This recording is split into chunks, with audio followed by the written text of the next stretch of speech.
গরু গোশ রান্নার জন্য এখন মাখায় নেব, মাখায় তারপর একবারে চুলাই দেবো। পেঁয়াজ দিয়ে দিচ্ছি, তেজপাতা, রসুন,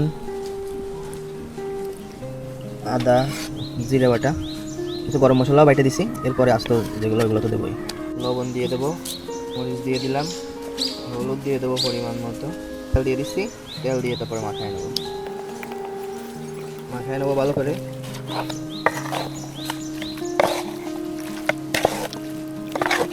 মাখায় নিচ্ছি সুন্দর করে। এবার কিছু সময় রেখে দেবো, 15-20 মিনিট, তারপরে চুলাই দিয়ে দেবো। তো নাইড়ে দিই। তাহলে তো ভালো জ্ঞান বেড়েছে।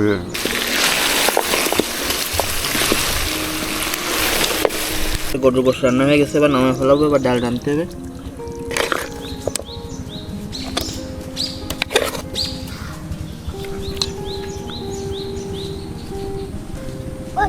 মেজবান বাড়ির মতো ঘেরা 10টিসে গোষ্ঠ দেয়।